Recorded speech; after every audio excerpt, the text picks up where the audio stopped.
All right. Good morning, everybody. Just after 11 a.m. Pacific time. And we're gonna we're gonna start talking history here. I think it's important. I'm watching a lot of people bouncing around like a pinball. But once we know the history, that is our true savior. So those of you looking to RFK and Gabbert and whoever else, we have been over this so many times, it's nauseating. There's nobody there to save you. The only guaranteed savior is knowing your history. So I've got a limited amount of time now before the farm starts, and I'm going to throw out as much content as I can to help everybody understand what is really going on and how we really got here. So some of this is going to be, at first glance, not connected, but we're going to bring it all together for you in the most amazing way so that we can all understand in our own minds where we are. Because it certainly isn't where the television is telling us we are. Most of those people watching me right now and listening will know that Walter Lippmann is the founder of modern journalism, and he talks in his books about creating a pseudo environment that is as close to the reality or the effective environment as possible so that they can manipulate the real environment, the effective environment. And we can see that that is happening right now, just as it was 100 years ago.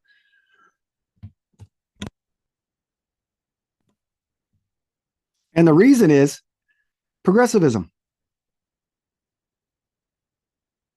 Okay. And we're going to make our way to explaining all of this. And I appreciate everybody that's here right now. It means that you see some value in what I'm saying and some value in the history that we're showing, because this really has nothing to do with me. I appreciate you here. We will get to the technate and sort of the modern renditions of everything as we go. We're going to make relations back and forth through history, because the efficiency movement that we're seeing right now, Musk carrying through and spearheading, happened in 1917 already. And the rhetoric, the language, and everything that's going on is nearly a mirror image. So when we see history repeating like this, we can start to make real effective decisions in real time. So most of us truthers out there are cycle breakers. This is why we do what we do, because we need to break the cycle of trillion-dollar military budgets, never-ending debt clocks, highly militarized societies, leveraged, because we don't understand preparedness, efficiency, and trust the science. You heard that in any headlines lately? Science says. Okay, so my first share, we're going to just go through the origins of the Council on Foreign Relations.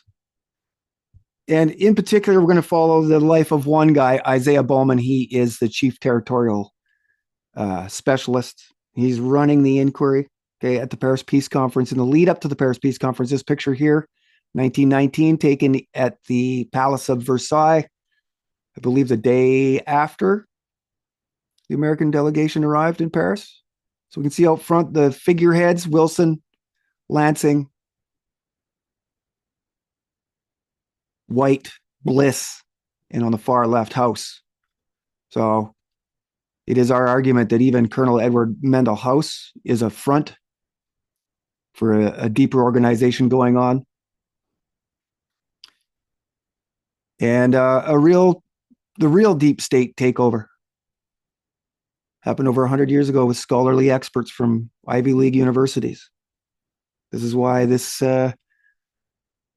still perpetuates today. We still see Harvard, Yale, Columbia, all leading the way. And the headlines always talking about expert opinion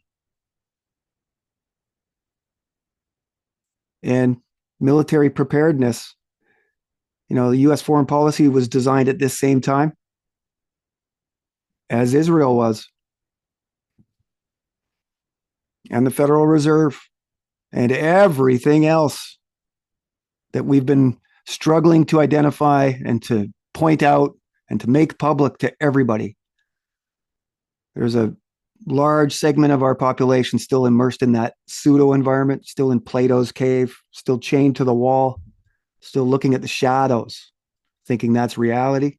So we're going to bust through that perception here today, starting today with this presentation on Isaiah Bowman, the real Isaiah Bowman is what I call him. I mean, sorry, the real Indiana Jones. Okay, so we have a picture here of the delegation, the American delegation. These guys are all largely progressive leftists. Okay, there's not really a conservative in that group, and it was intentional. Here's the smaller group within there that we're going to start to point out. This is the founders of the Council on Foreign Relations. Okay.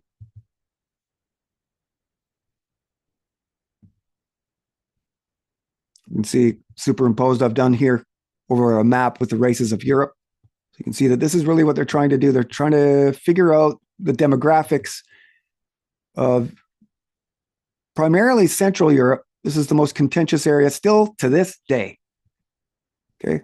And these men we're going to get into right now, the inquiry, the predecessors to the CFR, and the predecessors to the OSS, which is the predecessor to the CIA. Everything happens here at the Paris Peace Conference, okay?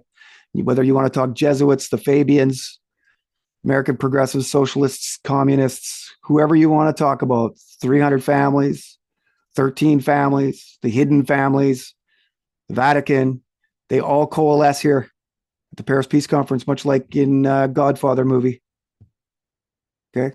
This is where they all agree to share in the burden of global governance. So here's a picture. Here's the actual picture. So we see official U.S. official watermarks. We see numbers here. And you can go into a catalog and actually see this. And I will show you that page in a minute. Okay, so that's the inquiry at the Hotel Crillon in Paris.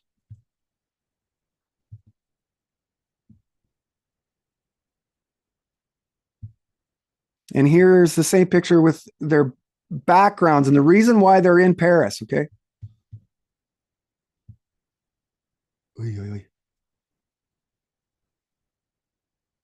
So as you peruse these, we'll give you a minute or two just to look over these and I'll sort of identify the patterns we see. So they're all Bachelor of Arts at least. So they have a liberal arts background. This is what was taken out of our education to dumb us down.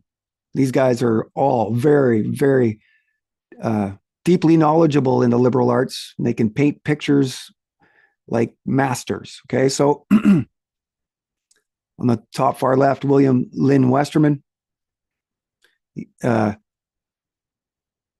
Near and Middle East specialist, slave systems of Greek and Roman antiquity. That's why he's there, because he knows the historical situation in that area.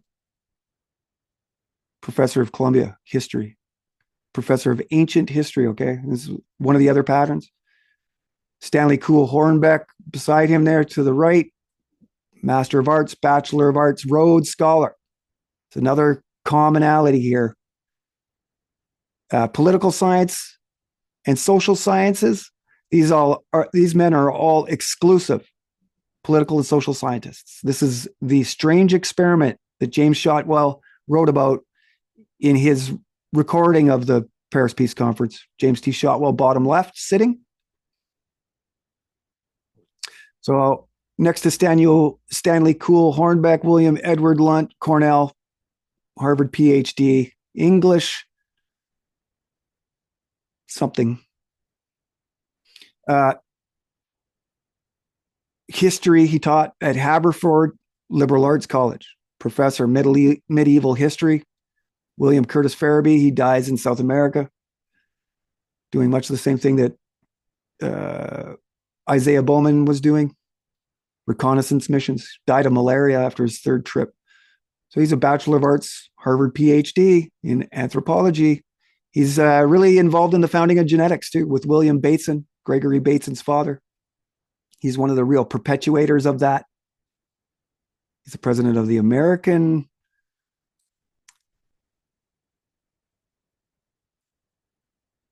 Anthropological Association. Captain, military intelligence. Right next to him, Charles Seymour. Now, there's Seymour's going way back in history, okay? This guy's fully connected in family lineages in much the same way that Clive Hart Day is bottom row, far right, second from the end.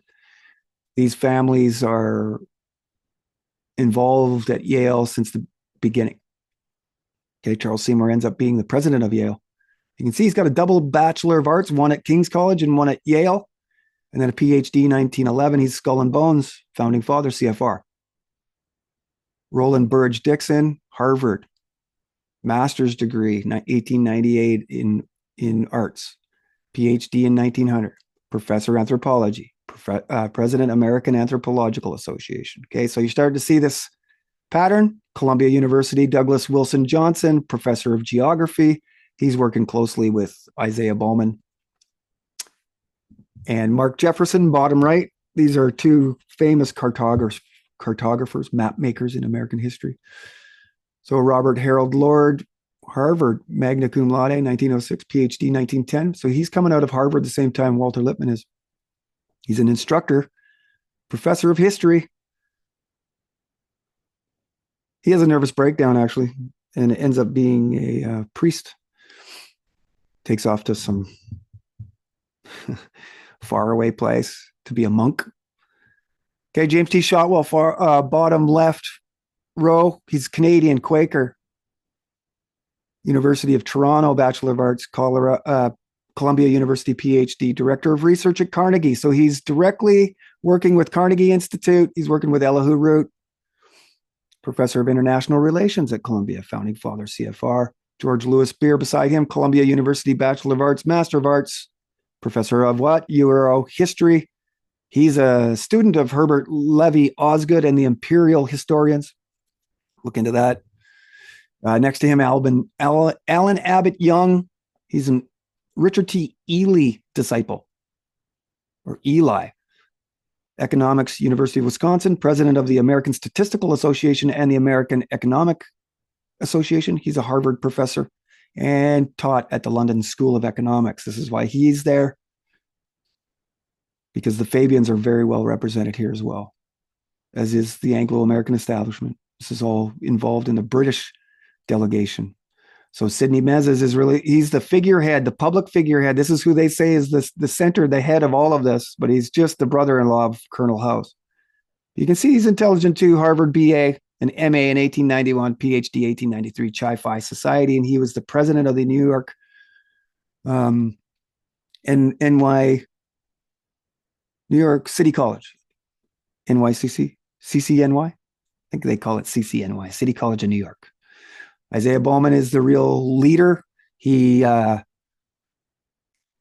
displaces Walter Lippmann. Walter Lippmann, the founding father of modern journalism, the writer of the 14 points that turn into the League of Nations, that turn into the UN and NATO.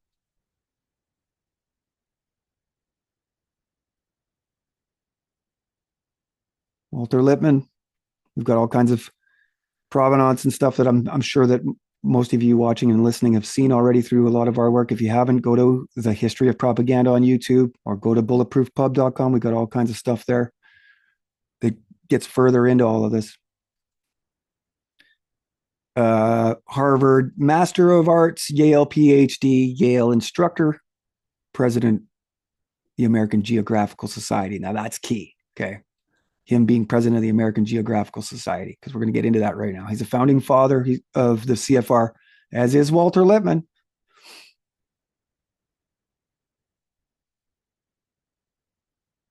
Charles Homer Haskins, he's a child protege. You can see he was a PhD history at 16 at Johns Hopkins University. Johns Hopkins is a direct connection back to Prussian German intellect. This is where we get a lot of our ideas from here in the West, was Prussia. So Harvard, 1902 to 1931, he taught.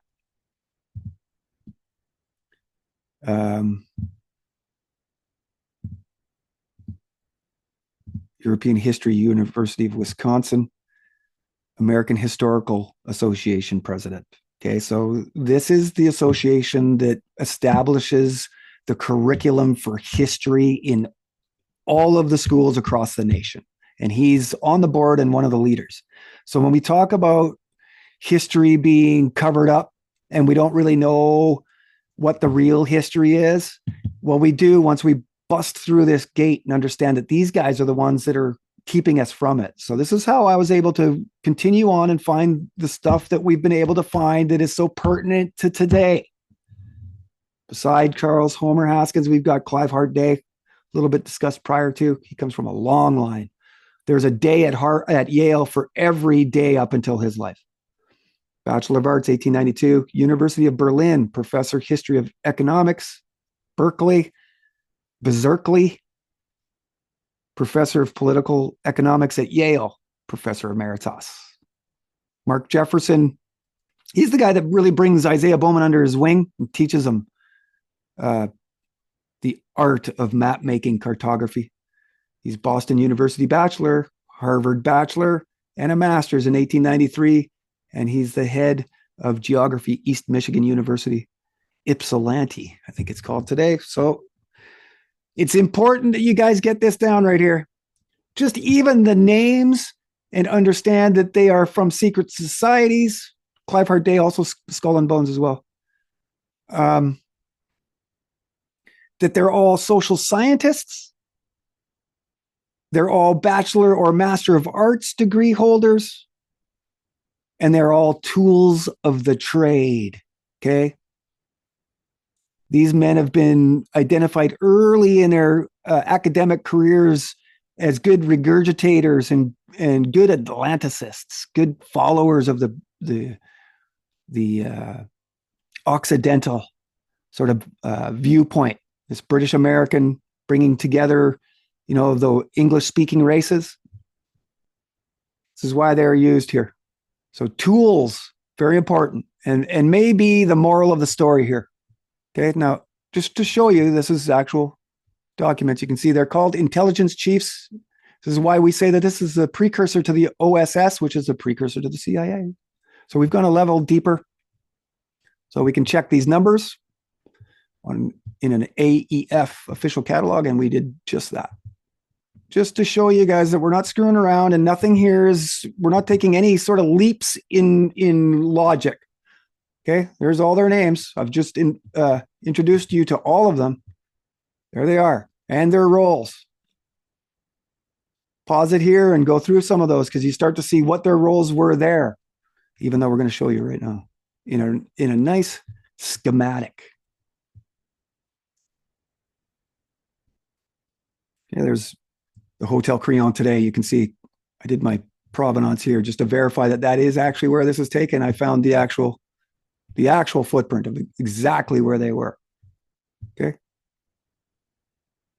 So here's the larger hotel that they're staying in. So the Hotel Crillon they live in, but oh no, this is the Hotel Crillon as well.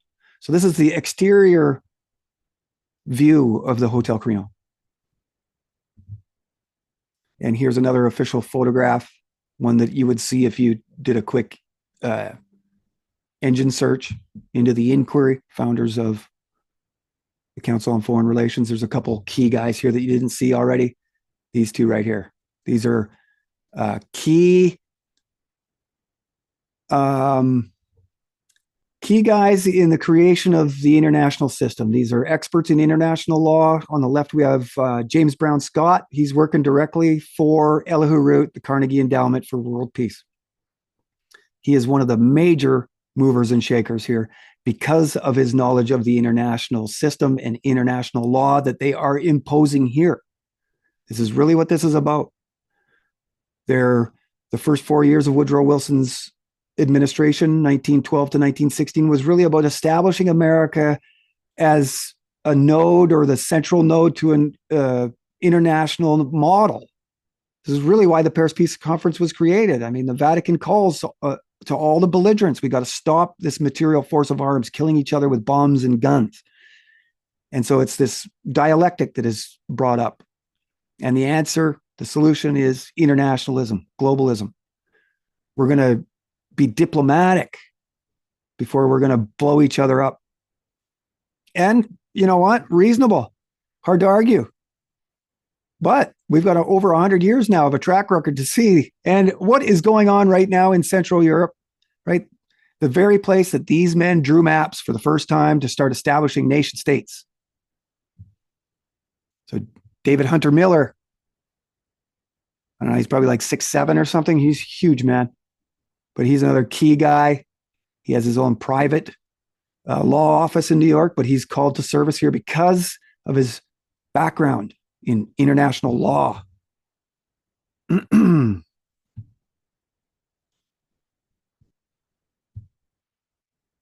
Okay, so just bear with me here for a second. I'm going to play you a video that in which the CFR, it's from the CFR itself. But I didn't have the volume on, so we'll make sure the volume's on this time. We're going to share sound, and we'll go ahead and play this. And this is the CFR in their own words, telling you what I just did about the inquiry, okay?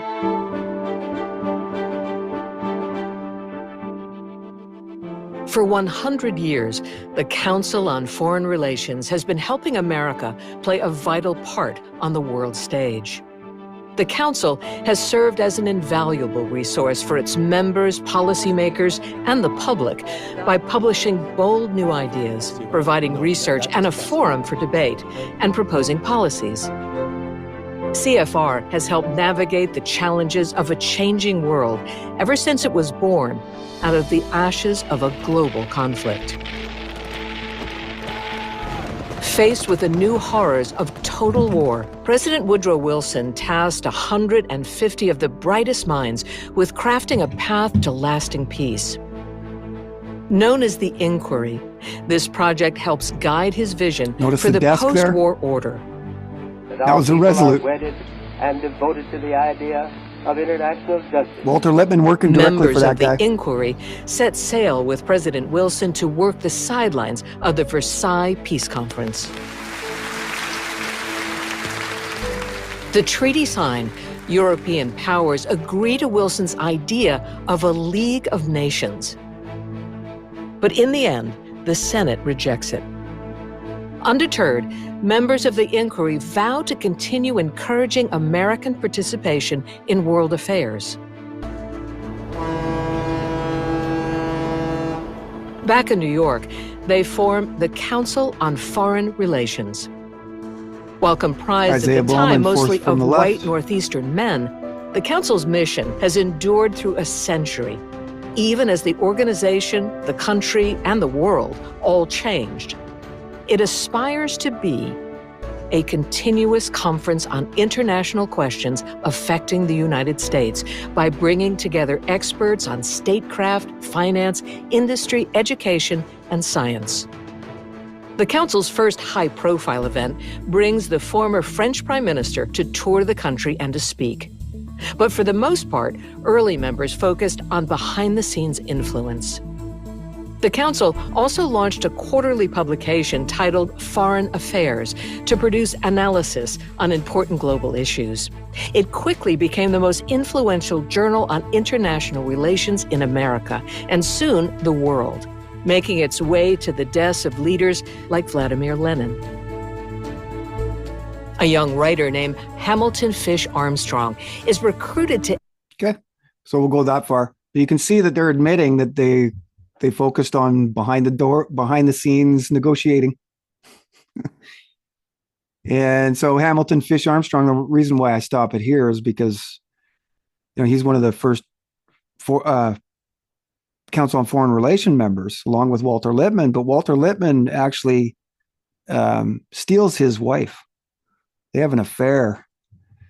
And Hamilton Fish Armstrong's wife leaves him for Walter Lippmann. And this, I think, is the lady that Lippmann is with while living at the House of Truth. Okay. So you have the CFR admitting all kinds of things there. That's, we're going to use their own source material throughout this. There's books written about all of these guys, and so there's nothing really to deny here. I'm just informing everybody and using provenance and probably a little more detail than you're used to seeing. But this is really what an investigative journalist does. This is what forensic history is all about. So while this is an image on a two-dimensional screen that's digitally been sent to me, I consider this a primary source in many ways, in that I got it from an official archive, and it identifies all of those men that are on the boat. Okay, so we're convincing. And one name here that is interesting is Brigadier General Marlborough Churchill. He's related to both the famous Marlboroughs and Winston Churchill. He's and we'll get into it. He's really the creator of the NSA. So here's the second page. You can see it's alphabetical. Wilson's at the bottom, right beside his London School of Economics specialist. And you can see the inquiry are all specialists. Okay. Mark Jefferson, specialist. Lord Lunt, specialists. They're actually Seymour Shotwell, specialists. Okay. They're actually all private in that there's just scholarly professors. There's no real label to give them. And they don't want to be identified. They want to sneak back in, and so does the government at this point. This is why they're chosen as tools, is because once they're done all of their work here, they can just slide back into the private life as a professor and avoid all blame. So here's the boat trip over. Just to show you, and I've gone into this. The inquiry part 1, part 2, part 3, I just shared them on Facebook. So go check that 3-part series out. This shows how the Council on Foreign Relations was created and from what thoughts and motivations it was created from. So once you know that, it's pretty easy to see what NATO is. It's just a continuation of what was going on then. So you can find this too. Just go to National Archives and put in Woodrow Wilson, Paris Peace Conference, USS George Washington. This guy right here is my favorite. Infused with some patriotism, just running across the ridge of the roof. Just like, wow. You can see the excitement. People literally thought that peace on earth was coming. They created Woodrow Wilson to be this figurehead. Edward Bernays is involved in the creation of Woodrow Wilson. He says that they want to make him a godhead figure. Okay, here's Woodrow Wilson on the boat talking to the press, the 3 representatives of the press, Associated Press and others. Okay, we see that it's an exciting time. And we can see some of the members of the inquiry here and their wives. There's James Brown Scott on the left and Mez is in the center, the president of CCNY with their wives. Major expert in international law.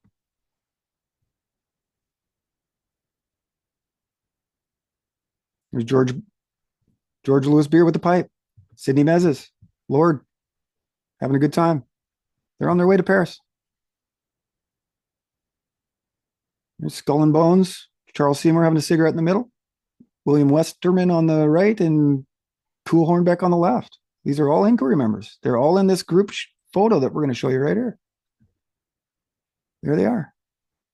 Reluctantly, all of them in front of the camera, I'm sure.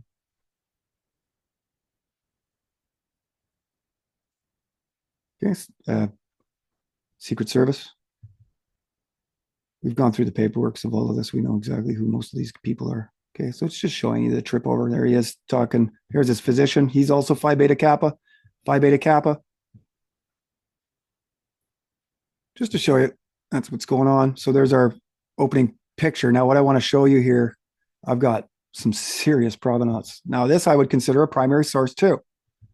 And yeah, it's digital, but look at the edges. And we're talking an official document here. You can go and cross-reference the numbers. But this is the clearest photo you're ever going to find of the American delegation in Paris. I guarantee you. In 15 years of looking, I've never found a clearer picture. Look at it. We can zoom right in. We can zoom right in on the lone wolf of Wall Street right here. Bernard Baruch, Phi Beta Kappa, sitting beside James Grew, who's really the center coordinator and one handsome fella. And who is this with his hand on his shoulder? But John Foster Dulles, a young John Foster Dulles. Here we see Charles Seymour. These two representatives of J.P. Morgan, Thomas Lamont, and I can't remember his name, but we'll get there. Okay. Because I've put the names on all of these guys from this list right here. Okay. So again, another official document. You can cross-reference numbers, but here's where they show. It's a legend. So I was able to figure out exactly who all these guys were.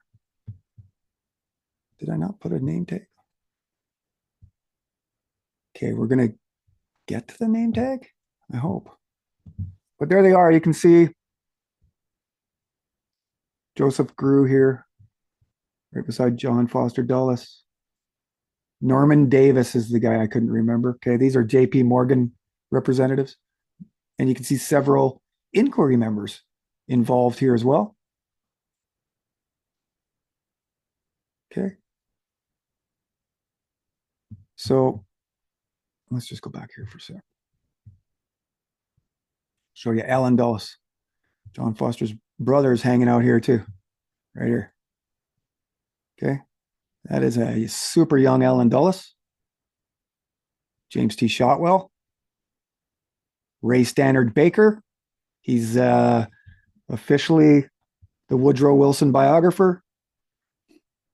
He's a major cover-up artist. He was a muckraker, socialist, and he was head of news in Paris, either incoming or outgoing. Nothing went out or in without going through the biographer of Woodrow Wilson. So you can see that they're protecting themselves large.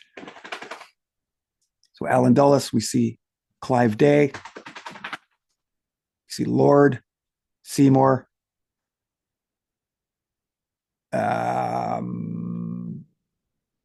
Douglas, can't remember, he's in that picture. Okay, they're all sort of overlooking everybody's shoulders, but they're really the guys that are running this thing. It's a fascinating photo to have Bernard Baruch there, the lone wolf of Wall Street. Okay, it starts to tell you that this has nothing to do with democracy or liberating anybody, but the economists and Wall Street war profiteers. It's really what it's all about. It's about the main Rhine-Danube channel. It's about the Berlin to Baghdad Railway. It's about oil and global prominence. Here's the schematic. I promised. You can see that President Wilson, according to the official image, is the top and of the top. Yet he is just a puppet. You can see the inquiry here. This is from James T. Shotwell's at the Paris Peace Conference, which is actually removed from the copy on archive.org as a part of the appendix, but I went and found it. Okay, and then here's another version taken from that. And you can see here, Organization of the American Commission to Negotiate Peace, Paris, 1918-1919, from the papers of Charles Stratton, deposited within the Wisconsin State University archives. And here again, we have the inquiry. So you can see how information was being thrown around in Paris. And then this is important here. Okay, so this is the entire Paris Peace Conference, the schematics of all of it. So you have all of the Allied representatives, the Americans, the Brits, the Big Four, right? And then everybody else. And then representatives of the Central Powers. So the countries we were fighting, nobody there. So this is how history gets told by the victors, no? Pretty plain, black and white example. Anybody that knows the history of Paris, that's actually what played out literally in real life. My dog, by the way. German short hair pointers like to flap their ears. Here's Isaiah Bowman. Okay, so chief territorial expert. He supersedes Walter Lippmann. There's some sort of conflict, but they decide to go with this guy because he's the president of the American Geographical Society. See, here's Council on Foreign Relations, founding director, Johns Hopkins. We're going to get into that. He's really a fascinating guy too. So here's from the American Geography and Geographers. We show a photo taken of the security guard that was in charge of watching Bowman's room. And then we have a little bit of credentials here to show that this is real. Okay, Isaiah Bowman, executive officer of the Inquiry Hotel Crillon. Here is one of the certificates that identified him as a member of one of these delegations, and where they're having communications and trying to figure out, borders and relationships. And really, the inquiry is involved in all of these delegations, no matter what the country is. So there's a photo of the hotel room with this famous European map that was just published then. We've got pictures of Walter Lippmann sitting beside FDR when they were super young, sitting in front of that map in, the months leading to this, just months prior to this photo taken. So there is where I got it from. Okay. JHU library. It's an actual artifact. We talk about historical artifacts as forensic historians or investigative journalists. Well, there you go. There's one. Okay. So from the page 8 of James T. Shotwell's At the Paris Peace Conference, you can see that they named it the Inquiry, and he suggested it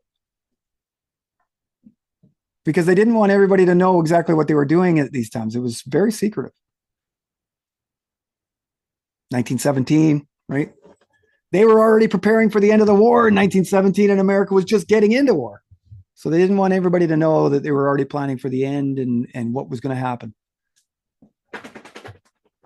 And so here is a New York map sort of indicating how close Columbia University, City College of New York, and the American Geographical Society are to each other. So they're all three in Upper Manhattan, and they're within 3 or 4 subway stations of each other. And actually, James T. Shotwell, because their work at the AGS, this building gets so busy that they start running out of room. So Shotwell actually goes back to his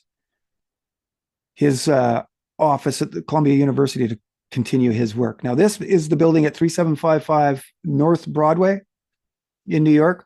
It's the American Geographical Society. Today, it's a Hispanic adult continuation school, I think, of all things.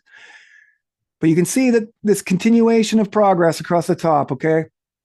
We're talking about the myth of human progress. You can see those names all exemplify all of that.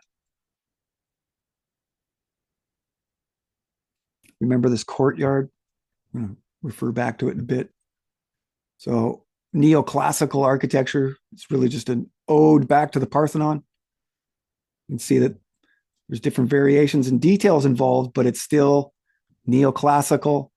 And I can make an argument for the New World Order just by showing you architecture. Again, note the courtyard here and the entrance. So this is architectural history showing you all the way up to today, really. Structural, whatever that was, postmodernist, international style, Bauhaus, modernism. And you can see the longer living ones like Gothic. We still see Gothic around today. You can see they evolve over time. And they have their period and they generally disappear. Okay, and here's another one from 1900 to today. And what are the longer serving ones? Can you go away? But high tech, postmodernism, international style, modernism. See that? Those are the dominant ones. And so the Ionic order, the 5 orders of architecture from left to right, you can see that on the left is no detail whatsoever. It's not quite stripped or starved architecture, but it's pretty close. There's no sort of fanciness or accoutrements to it. You can see the Grecian Doric figure 2, you start to add some detail. The Grecian Ionic figure 3, it's got a little bit different details to it, but you can see it gets more elaborate as we go. And just some names here, just to sort of familiarize yourselves with architecture, because I thought that was important, and it turns out to be, to know the names of some of these things. Okay. So this is where Beaux-Arts architecture, the School of Beaux-Arts in Paris, this is where they all go if they're going to be architects in the Beaux-Arts field. You see this Beaux-Arts everywhere. And so we relate this back to the Chicago World's Expedition, 1893. This is where we first see electricity and this white, what did they call it? White city. And it's kind of just showing what the 20th century is going to look like. Obviously, it doesn't look like that so much, but when you look at our government buildings, sure, it does. They're all giant. They're all neoclassical. They're all stonework, large stonework you can't remove. Established themselves. Only a couple buildings actually survived the Chicago World's Expedition. This is one of them. Okay. There's all kinds of conspiracy theories going around over these expos, but they were built temporarily on purpose with lath and plaster, people. Okay. So I mentioned starved architecture, and that would be on the far left of the Ionic order, just with no detail whatsoever. And it is the preferred architecture of Hitler, Stalin, Mussolini, and Woodrow Wilson and FDR. Only, specifically to that group of men. That kind of architecture was only built under their leadership.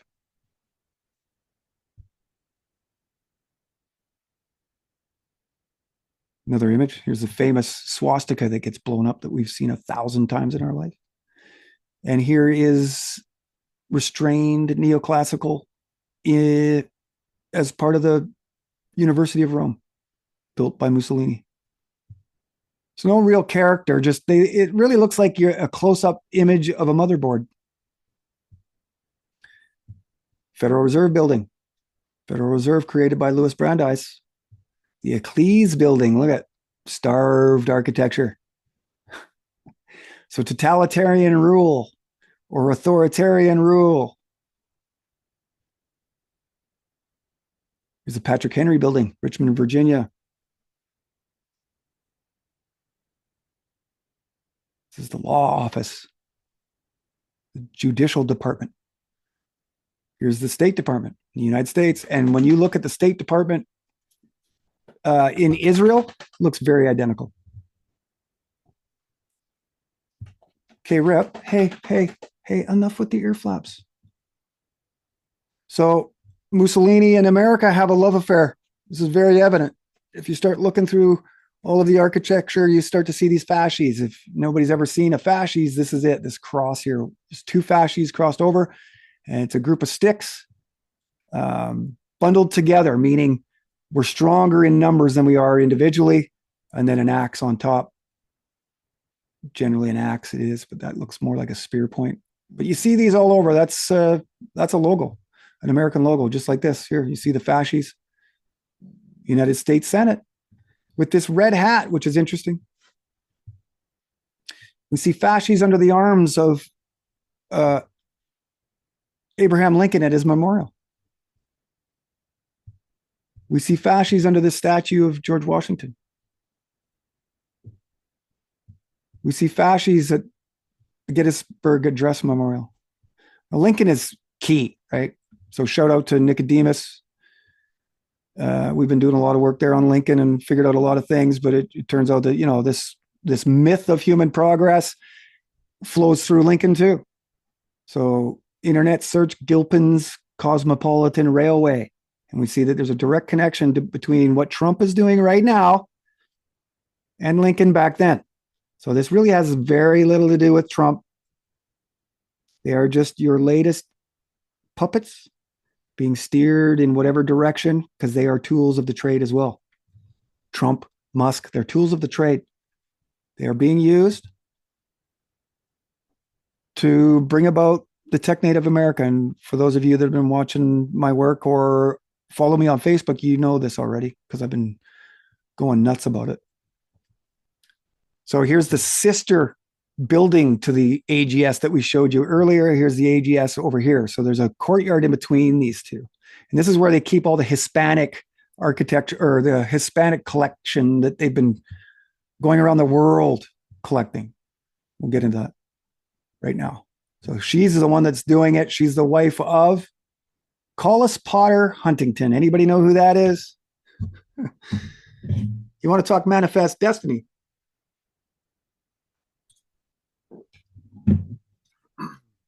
He's really responsible for the first transcontinental railway in North America. He is literally putting rubber to the road, as it were, boots to the ground, establishing manifest destiny. He's one of the richest men in the world, and his wife and her son, which is his stepson, travel the world collecting Hispanic artifacts. Okay, this is him here. Archer Milton Huntington, first fellow, counselor, founded Hispanic Society and the president of the American Geographical Society. Okay, this is the guy that actually hires Isaiah Bowman. So here's some provenance, just showing you American Geographical Society letterhead. Isaiah Bowman signed. He's talking back and forth to these guys. Just so you don't think I'm making things up. Here's a part of the larger overall property showing more neoclassical. See the Hispanic Society, the Numismatic Society, as they appeared in 1908. The main entrance was then on 156th Street, seen in the foreground here.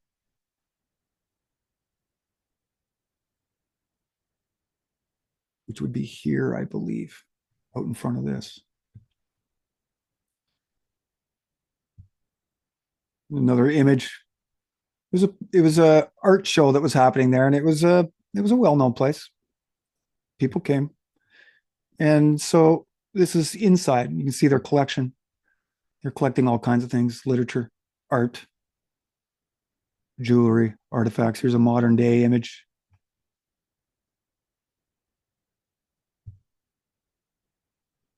Okay. It's all to do with the founding of the Council on Foreign Relations. It's all internationalism. It's all traveling the world, looking for stuff.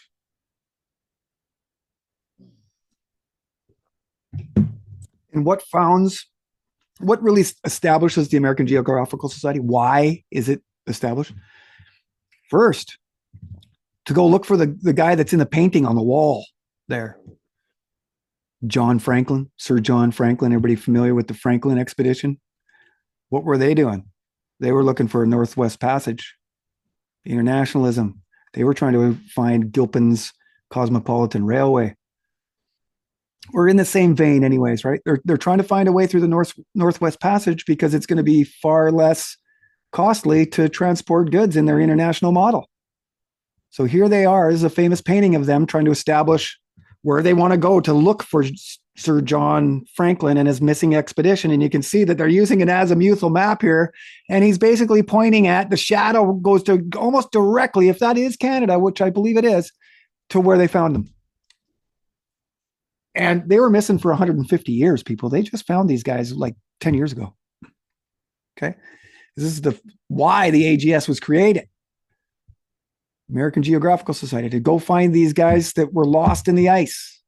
This is the wife that funded 6, 7, or 8 missions to go find her husband.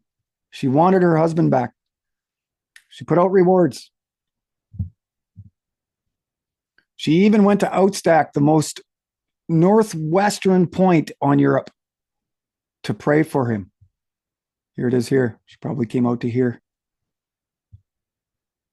to pray that he was going to be found alive and brought back home to her. This is him here. Okay. Sir John Franklin, Lost Expedition, HMS Erebus and HMS Terror are the two boats that they take. Here's the path they took. This is the last place they were seen. It was number 2 here by a bunch of whalers. They were never seen again. But through records and through investigation, they've been able to figure out that this is what their path was. It was 3 overwinters in a row. They couldn't get out of there, or 4. They were out of food and in trouble. Here's some artists' renditions of what it might have looked like.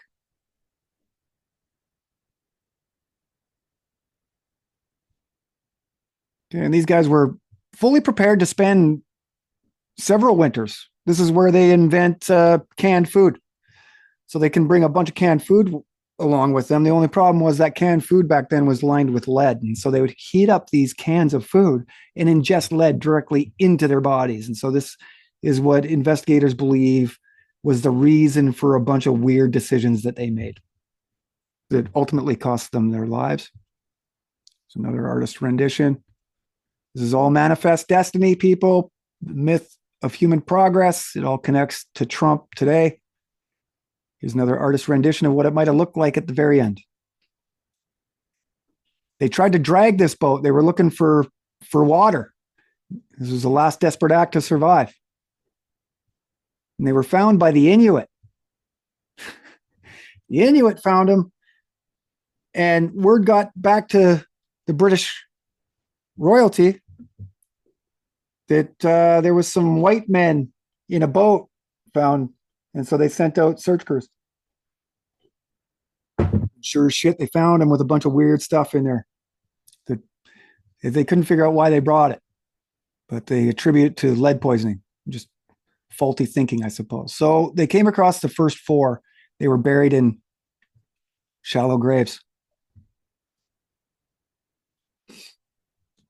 Okay, so if you don't like seeing decomposed, frozen bodies, look away, because I'm going to show 2 or 3 pictures of what these guys look like. So, but first, here is, you can see what it says here. Whoever finds this paper is requested to forward it to the Secretary of the Admiralty, London, with a note of the time and place at which it was found, or, if more convenient, to deliver it for that purpose to the British consul at the nearest port. So this is a document. This is a primary source document that shows that they were prepared to die. And if so, this was one of the measures that they were going to take. They were going to start writing as much useful information as they could on here so that those that found them would be able to use this information to tell what happened to them. It's pretty morbid.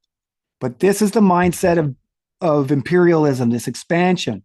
This is how serious they took it. They knew they were risking their lives, and they took measures to make sure that even if they were lost forever, there would be information that they could glean. So here he is, John Torrington, feeling the ill effects of human progress. Worst case of frostbite I've ever seen. And there's the 3 that they found. Maybe it was only 3. I thought it was 4. So they send out the HMS Resolute and the Intrepid to go and find. This is one of the missions that Franklin's wife pays for, to go look for her husband. These guys get caught in the ice too. They're prepared to overwinter. You can see they bring canvas, and they're overwintering. At least I think they were. But they, and it may have been the second year or the second winter, but they have, what eventually happens is they, unlike the Resolute, they actually escape. They leave. They leave the Resolute in the ice, and they find their way. And so the Resolute frees itself from the ice once the ice thaws, and it floats for like 1,500 kilometers or something. And see, here they are leaving the Resolute behind. It's frozen in the ice. They're like, fuck it, we're out of here. And then it frees itself up, and it's found by guys in New York. Americans find it. And there's a debate on whether they want to give it back to the British or not. It's actually voted on in Congress because at this point, Britain and America are not friends. This is not long after the War of 1812, but there's also residual fighting going on over decades. So, we're within 10 years of fighting that was going on between the British and Americans. You see that they bring Queen Victoria, they bring the Resolute to Britain. Queen Victoria boards it, and it's an official gift to the British. And it's a real sign of the British American coming together. We talked about George Louis Beer and bringing together the English speaking people. This is one of the founding moments. Okay. So here's the president that was given to Pierce Franklin. Got his hidden hand there. Interesting. So here's another artist's rendering of that famous moment where America and Britain become allies. It's Queen Victoria accepting the gift. There was celebrations in Britain for weeks after this.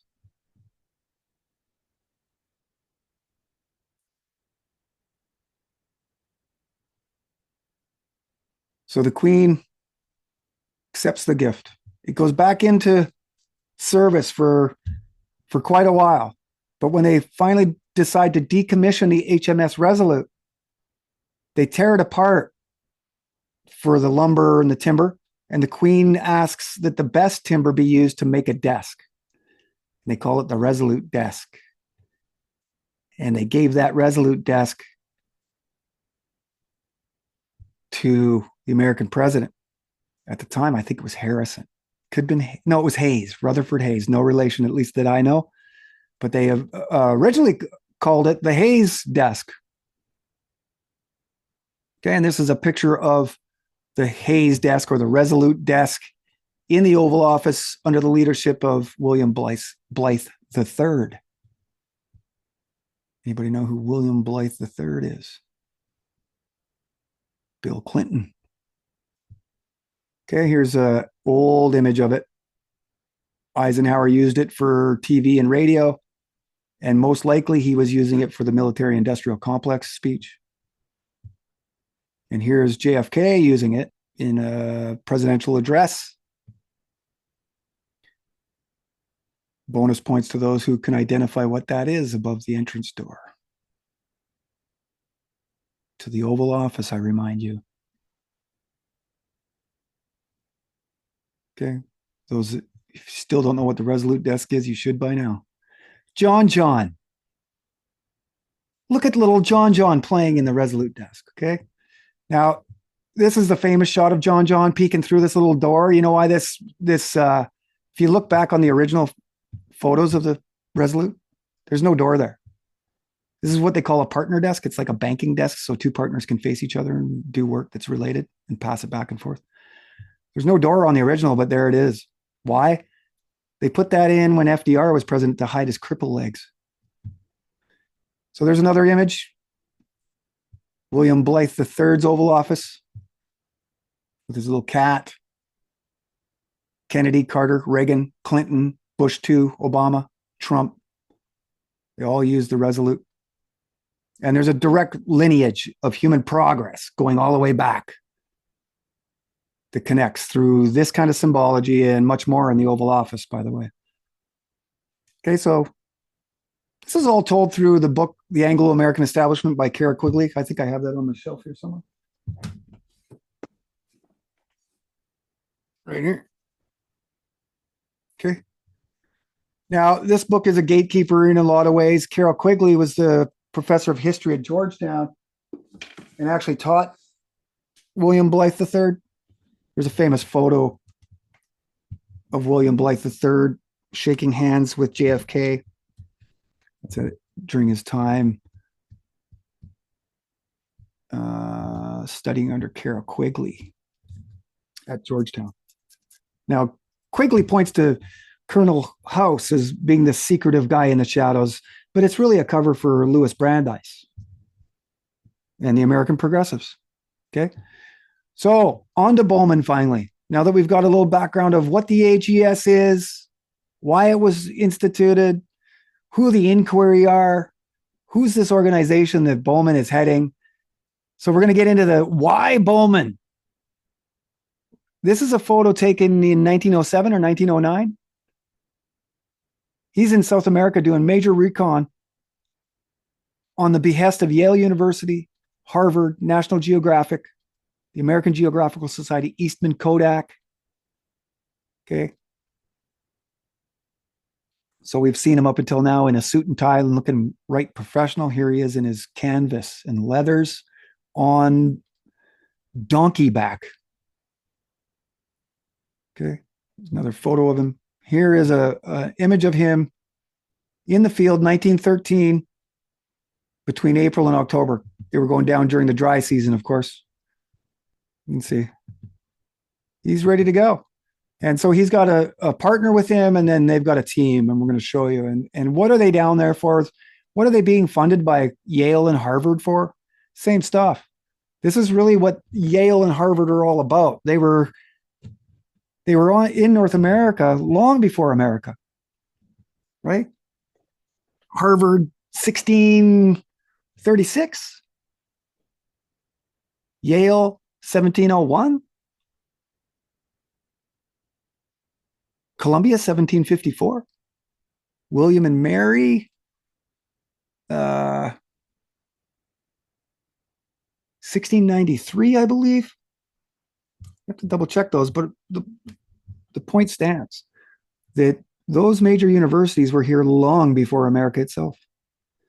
And so they're here for at least half a century, searching, looking, doing recon missions, collecting.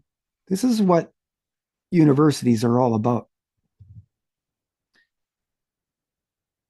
Okay, so you can see there, it's just going through his first trip. And we're going to show you some more images to do with that. So as Professor Bowman's expedition into the Central Andes, this is from page 348 of the Geographic Influences in the Settlement of Michigan. These are official documents. Here is the boat that they took, the Oceanic. And here it is porting in New York. Okay, let's see. It's actually a fairly large ship. And they head down the west coast of South Africa or South America. This is what it looks like inside.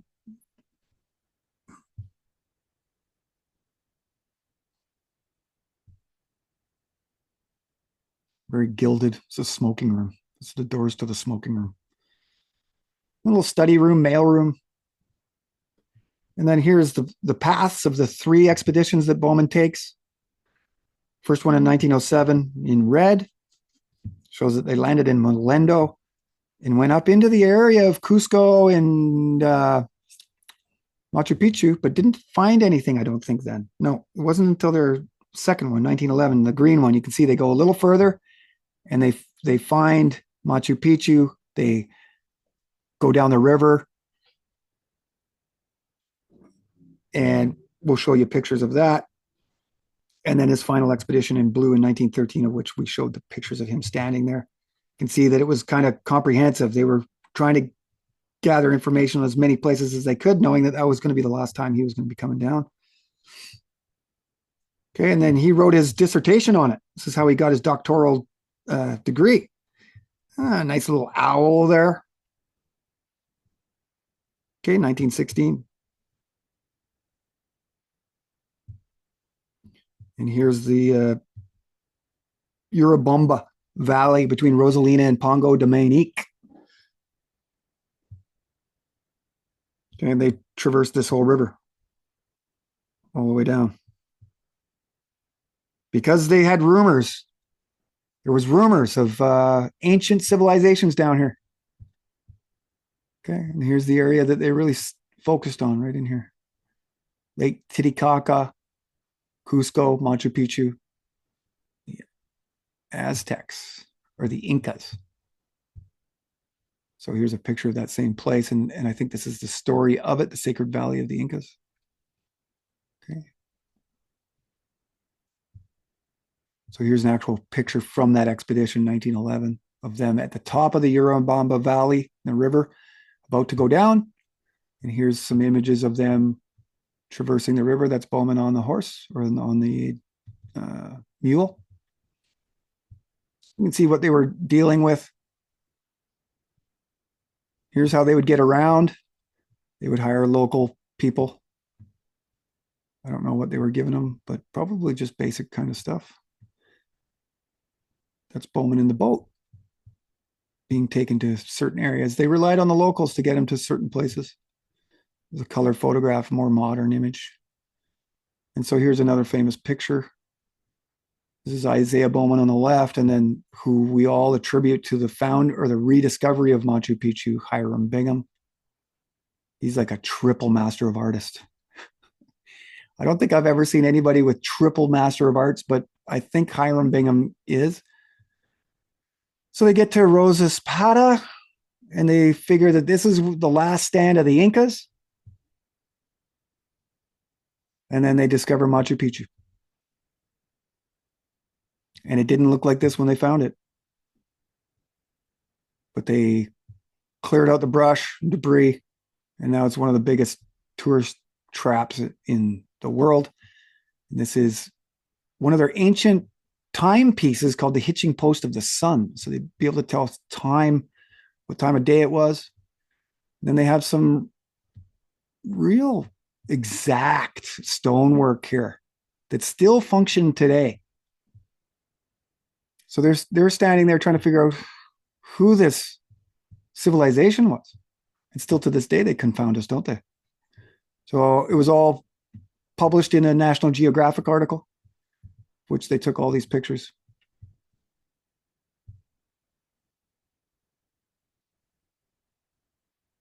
Okay, so you can clearly see these are all images taken by Hiram Bingham. So here's another image of them now getting out of the river and going to the Atacama Desert because there's all kinds of things there that they've heard about, including Lake Titicaca. These giant, what are these hieroglyphs? The Atacama Candelabra, this is called, built by some ancient civilization that nobody really knows anything about. And here is that image, I think, from a satellite photo. You can see there's other unrelated things or other related things off to the side. And there's an image of it standing on the ground.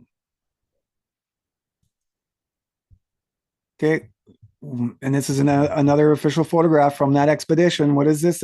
The stone gateway that, we've all seen on Ancient Aliens. This is Tiwanaku. They're taking pictures of these. And here it is today. And then today they're still trying to figure out how the hell they cut these rock formations with such precision with apparent ancient tools. So back to tools again, right? Liberal arts, liberal artists. Once you've got a master of arts, you can live a life, not make a living. So you can actually walk through the world with no tools and only what's in your head, and inform, educate, and live a life. You're not utilitarian. You've advanced yourself beyond the utilitarian use of yourself. Okay. This is really where I want to start getting everybody interested in is the trivium, grammar, logic, rhetoric. This is really the answer because it's the education they removed. See precision holes being drilled in these squares, perfectly cut. Still to this day, unexplainable. Here's Mount Corapuno. So they climb this. They do surveys. This is really why they're there. They're mapping the whole thing out. There's images of them now going through the snow.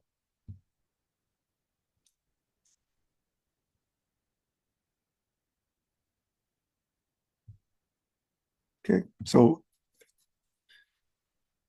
good time to bring this up. This will give you another perspective. Okay, this is a famous map, ethnographic map of South American tribes, and it was a gift to the American Geographical Society.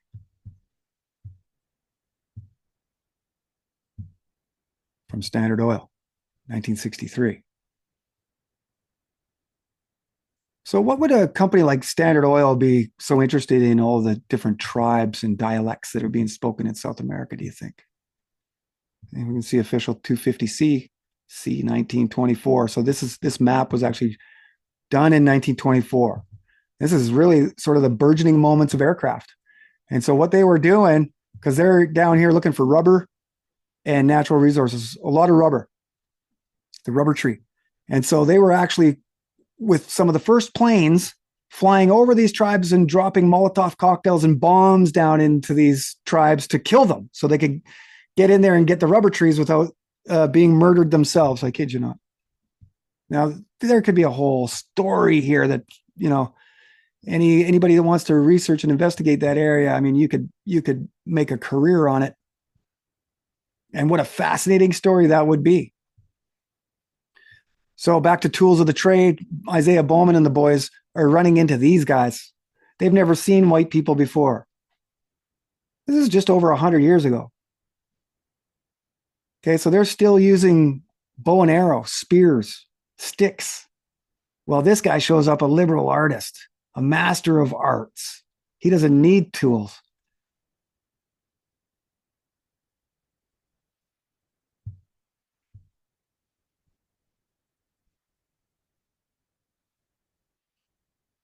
Some photos of the tribes, the Machiganga, native South American tribe. This is one of the tribes that Bowman ran into. Still around today, still doing the same thing, using the same tools. So here's Bowman back at home. And now he is involved in American politics as well. Okay. So this is still at the AGS, but he's now starting to raise his profile to the point where they're looking at him as a key member of statecraft underneath FDR. But first, he starts this map of the map of Hispanic America on the scale of 1 to 1 million. So this is part of the International Map of the World project. So they're trying to map the whole world in 1 to 1 million. Okay, this is what it looks like. This is inside the AGS. Some images I was able to get. And there was a Life magazine article done on it. So you can see that they're showing how the work was done. Nice little globe here. You can see each map. It's like 2 feet by 3 feet, and they all fit together. Okay, and this is the courtyard I wanted you guys to remember. Because you can see the entrance here, and the pattern of the bricks, this herringbone or whatever you want to call it. And here they are putting it all together. Out in the courtyard, they had nowhere else. It was just too big to do it inside, so they did it outside. Okay, the millionth map of Hispanic America, projected in the traditional blue to brown spectrum of professional cartography, are the 12 million square miles of America below the Rio Grande on a scale of approximately 16 miles to the inch.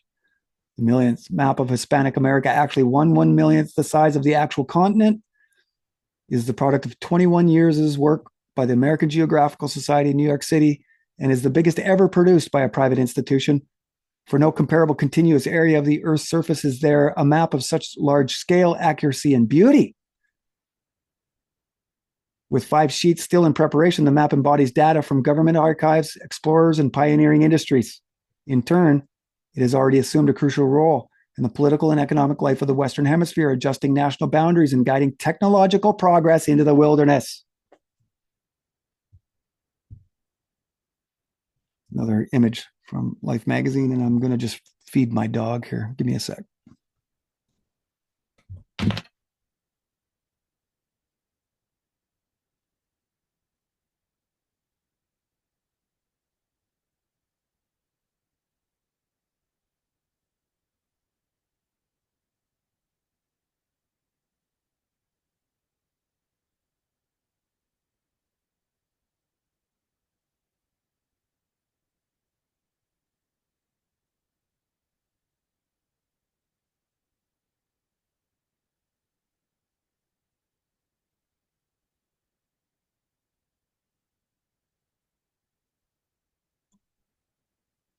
Okay, I'm just feeding her, but she's thinking about eating. She's gonna, yeah, there she goes. She's gonna cause a little bit of noise for us, but that's okay. So Life Magazine did an article here. Here's some more images. American Geographical Society paperwork showing what it looked like inside. Here's another guy creating maps.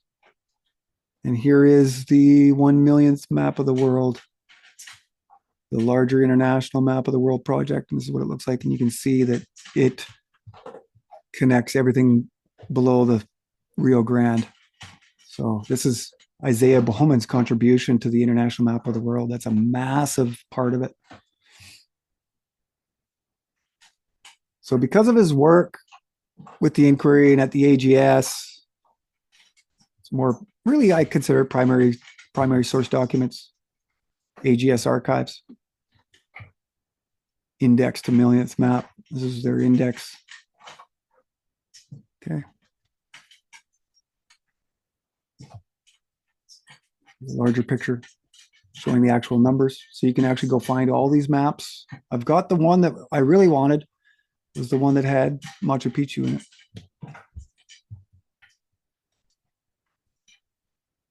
Okay, just explaining to you here how Bowman's work is part of the larger relation to the International Map Project.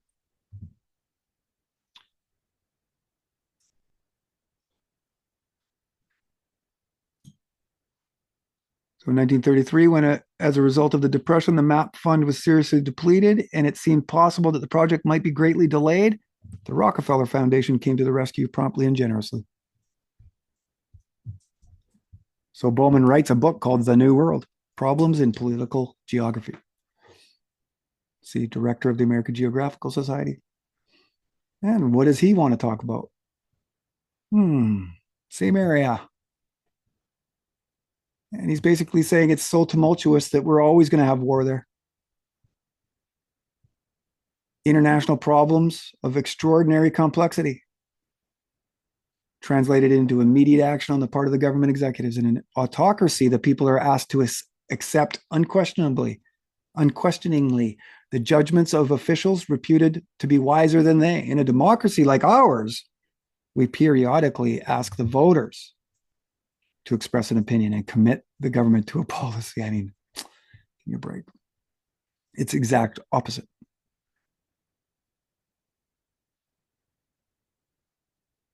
Okay. Mentions beset by the problems of a new world order. So the Great War, the effects of the Great War are so far-reaching that we shall have henceforth a new world, shaken violently out of their former routine. The world is not new in the sense that war has ceased. The qualities of selfish ambition and envy are deep-seated. So as long as they exist, there will be war with its revolutionary effects upon political, social, and economic life. And I would argue that. I would say that by nature, we aren't warmongers. So there's Bowman with a map, or sorry, a globe. This is, I think, Life or Time. There he is with everything south of the Rio Grande over his shoulder. He's starting to look like an older man. And there he is in action. So these pictures are taken while he is working for the National Research Council. So he is actually involved in finding a Jewish homeland. He's put in charge by FDR to find a Jewish homeland. Now, his name is Bowman. His mother's name is Shantz, Shantz. So there's no doubt in my mind he's Jewish too. But he is. You go and look. It's Isaiah Bowman heading the council that's going to try to figure out where they're going to put all the Jews. Okay, so the reason why I say that the League of Nations turns into the UN is because it does. Many of the same people that create the League of Nations in 1917, 1919 are at Dumbarton Oaks in 1944 for the creation of the UN. Okay, and this is the building, Dumbarton Oaks, We see federalist architecture, but still in the neoclassical. Okay. Mansard roof. And this was colonial revival federalist architecture, but it was donated to Harvard. So here's Bowman. I think I got names here. Yeah. So here's just a few members of the inquiry sitting here. And James T. Shotwell is supposed to be here, but he's sick. You can see. Same kind of people.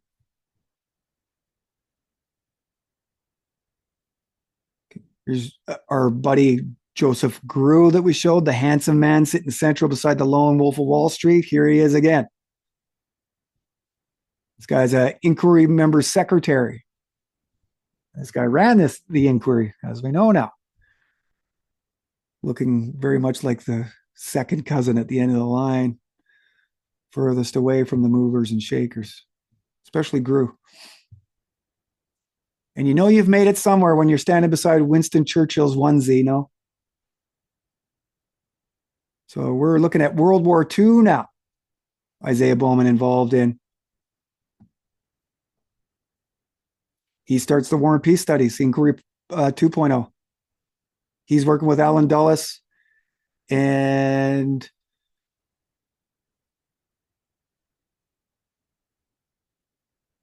Whitney Shepherdson and a bunch of group of guys that you would recognize as the founders of the CIA OSS. Okay, so this is a generation prior to the OSS. Bowman's already establishing the intelligence communities in the United States. At the same time, they're establishing the U.S. foreign policy. There's a group shot at Dumbarton Oaks after they'd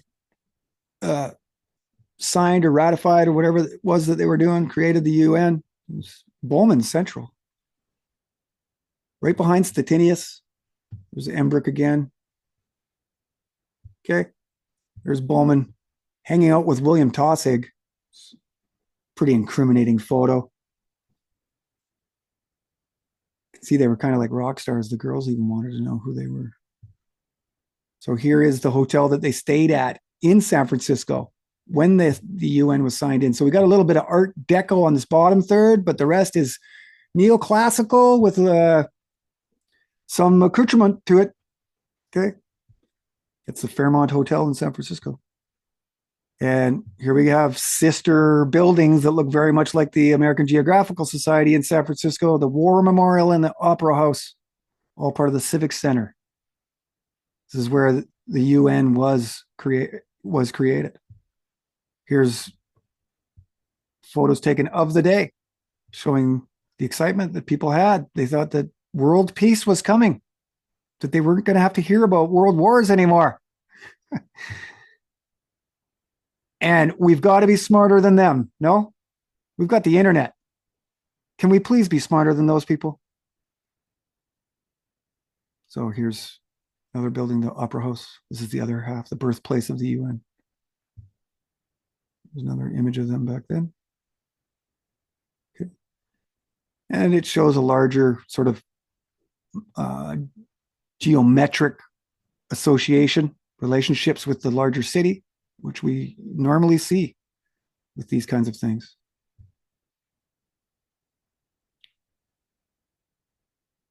Herbst Theater, Memorial Building. Neoclassical, but pretty stripped. Built under FDR, all of this. So when I say that we can prove New World Order in the architecture, this is a great example. See how a postmodern or modern building is actually literally overshadowing this neoclassical. This auditorium, famous because it's the Graham Auditorium, named after the famous 1960s counterculture concert organizer, Bill Graham, which makes you wonder why they didn't name it the Wolf Wolodia Grayanka Auditorium, because that's his real name.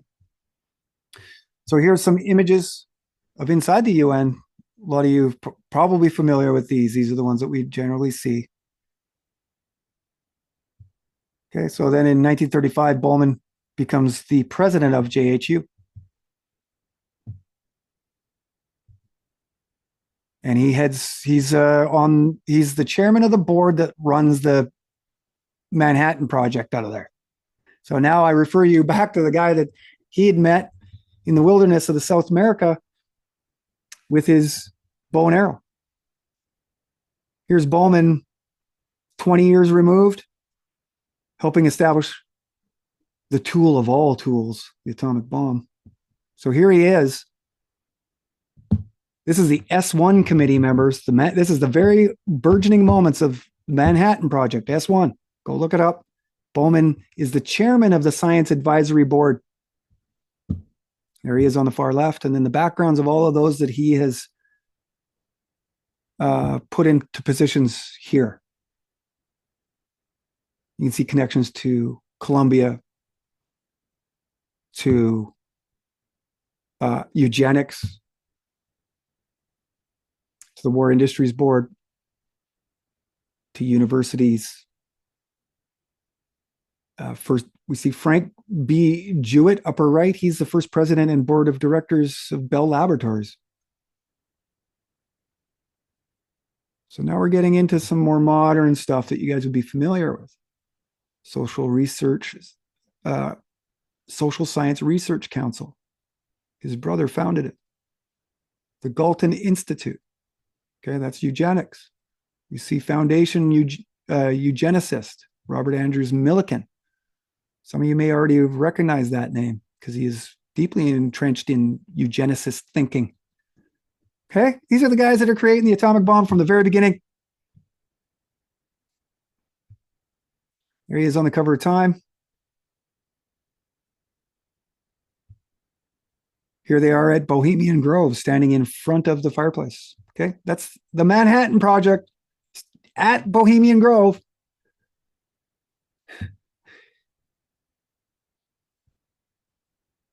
Okay, where does Brandeis come from? Bohemia. So here's some of the more famous names. Vannevar Bush, he's the director of it. Arthur Compton, James B. Conant. These are going to be names you're probably more familiar with. I've got a background here too. Bachelor of Arts, Master of Arts, Bachelor of Arts, Master of Arts, Bachelor of Arts.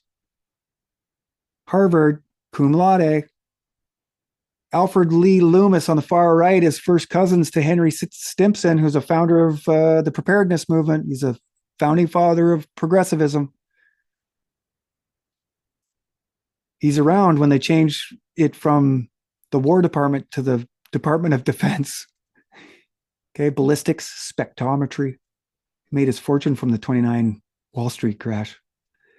Not many did that, but he did. So here they are creating their proton accelerator. This is the founder of uranium and neptunium, trying to bust the atom.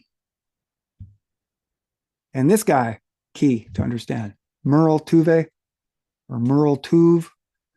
It's the Advanced Physics Lab director. Carnegie Institute laboratory was too small for their research on the proximity fuse. So for those that don't know what the proximity fuse is, this is it here.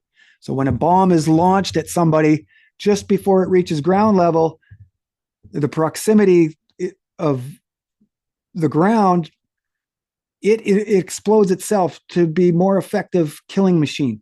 So it explodes above the ground and spreads across the land. If you understand what I mean, it's probably not a great explanation of it, but it's a proximity fuse. It's invented by Merle Tuve, along with radar and surface to ground missiles, surface to they're SAMs. They're called SAMs. Surface to what? It's been a while since I did this. So here's just some more modern versions of it. Surface to air missiles, SAMs. Okay. And this is really starting to talk about Norbert Wiener, cybernetics. The origins of cybernetics is really designed, the steering of human minds and culture is designed after figuring this out. How to send not necessarily the proximity fuse, but surface to air missile to shoot something down from the ground that's flying in the air. It takes uh, thousands and thousands and thousands of mathematical equations being done every second for it to stay on course and to finally explode into that plane.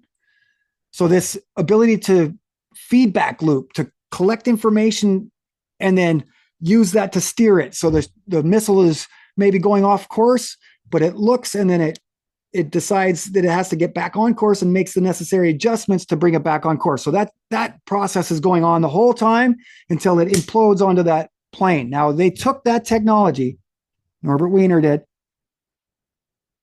to steer society. Okay. It's the birth of cybernetics. Wiener's father, Norbert Wiener's father, is working with the Inquiry. And Norbert Wiener, another child protege, super smart. They do newspaper articles about him being the most fantastic boy in the world or something. Straight descendant of Maimonides. And he's at Harvard teaching while his dad's at Harvard teaching. Okay. So we go from sticks and stones and spears and bows and arrows as tools to defend ourselves to this. So this is really what I want to talk about to conclude this video.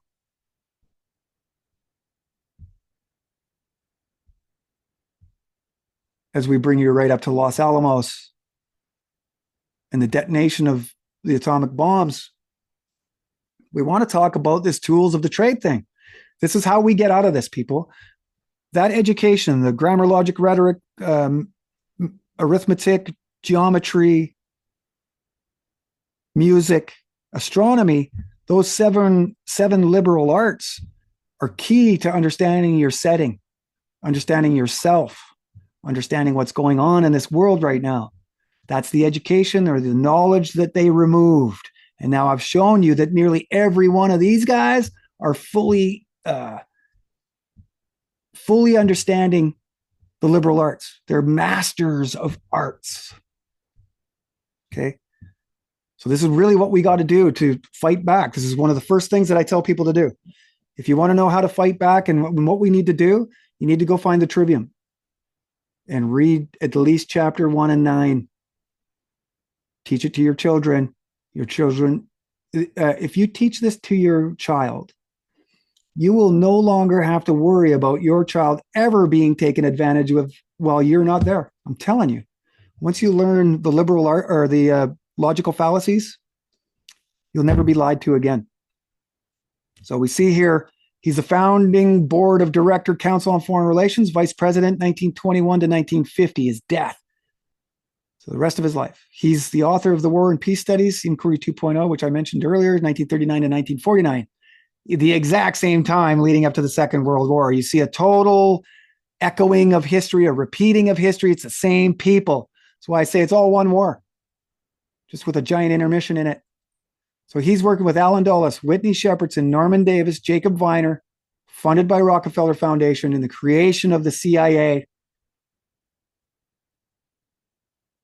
Okay, and the proximity fuse, radar, and atomic energy and SAMs, first founded at the Manhattan Project, are the reasons why the West won the war. This is what they point to, that they were able to advance their technology further and quicker than the Germans were. And they really point to the proximity fuse in particular and radar as the reasons why they were able to win. In the councils of government. Okay, so I'm going to finish this off. I'm not sure I'm not sure how far we're in here, but I want to finish this first bit of information off with the Dwight D. Eisenhower's farewell address, January 17th, 1961, not because he says military industrial complex, but because he says a technological elite. That if we're not engaged as a citizenry, we're going to get fooled by a scientific, technological elite. Okay, so that's what I want to bring attention to here, not the old military-industrial complex. This is why you see the Eisenhower farewell address 999 times out of 1,000 is because of that quote. But the military industrial complex, as we were showing, was established in 1917 by who? The lone wolf of Wall Street, Bernard Baruch, was the chairman of the War Industries Board. Okay. This is the bringing together of public and private partnerships. Fascism. We've shown you the architecture. All the time coincides. But I want to leave you with this. We must guard against the acquisition of unwarranted influence, whether sought or unsought, by the military-industrial complex. The potential for the disastrous rise of misplaced power exists and will persist. We must never let the weight of this combination endanger our liberties or democratic processes. We should take nothing for granted. Only an alert and knowledgeable citizenry can compel the proper meshing of the huge industrial and military machinery of defense with our peaceful methods and goals, so that security and liberty may prosper together.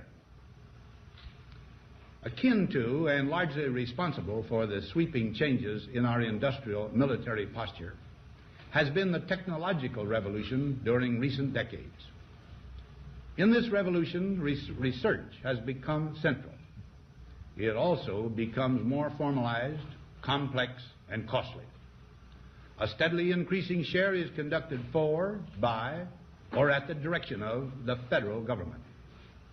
Today, the solitary inventor, tinkering in his shop, has been overshadowed by task forces of scientists in laboratories and testing fields.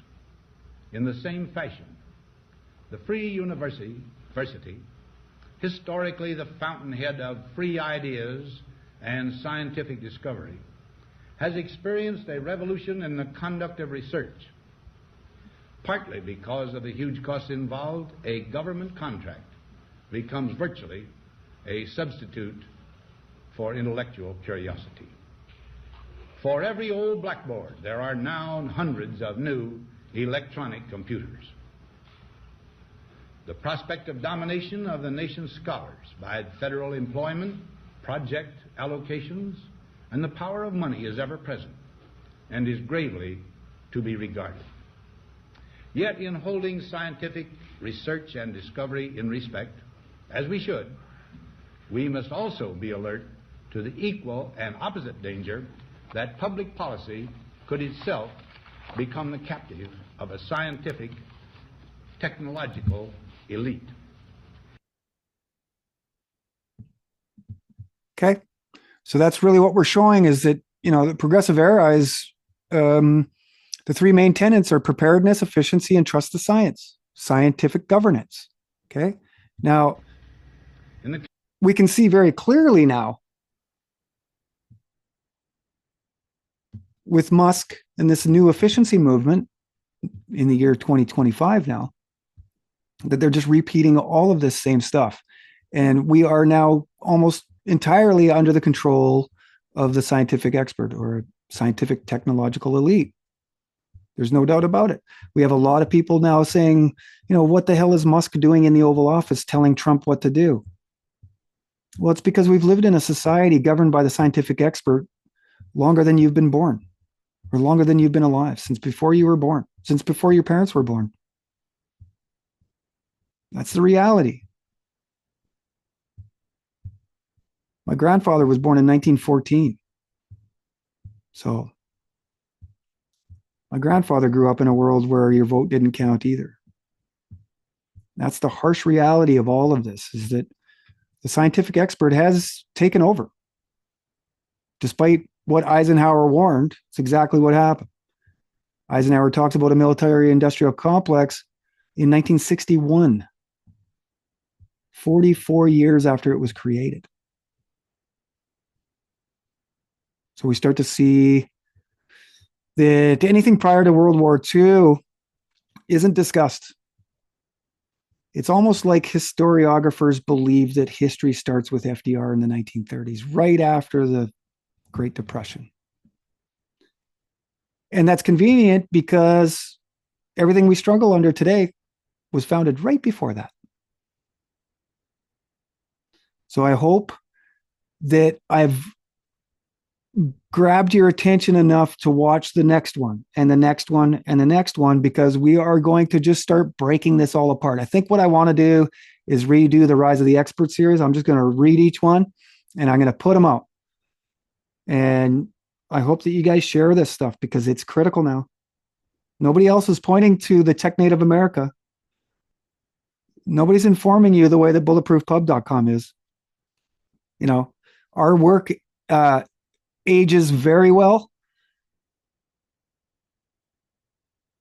And we long ago identified efficiency, preparedness, and trust to science as major problems within our society. And now we're seeing that it's all just being amplified. And it is definitely of my belief that they are actually going to start tearing down a lot of these things like the Federal Reserve that us conspiracy theorists have been pointing to for a long time, and replace it with a digital version of it. And so we already see Trump renaming the Gulf of Mexico. Canada is a 51st state, ownership of Greenland, ownership of Panama Canal. We see Alberta Premier talking about the removal of provincial borders. We see Justin Trudeau talking American annexation. We know that Musk's grandfather is the founder of the technocracy in Canada. So really, once we start to know the history, it's pretty evident as to the direction we're going. And this is why I say your only savior is history. Okay, none of these people that carry Master of Arts or any of these people that are put out there onto the stage to make you think that they're here to save us, 100%, no. No, unfortunately, it's going to take work on all of our behalfs, each one of you individually. And I would start with the trivium. Start learning how to put proper sentences together into paragraphs, into compositions, so you can start to persuade and influence people a little bit better. It'll help you understand to stay out of binary conversations between right and wrong, left and right, red and blue. I think that's one of the most important things you can learn from a liberal arts education, is that really they're using lowest common denominator forms of communication. And it really is telling to the general IQ of the populace that these things are still working. And you look at propaganda posters from 100 years ago, they were talking about how the Beast of Berlin was biting the heads off of babies and they were bayoneting babies. And the Beast of Berlin has been used twice. And the Beast of Baghdad was used in the 90s. And the same things were said of Hussein.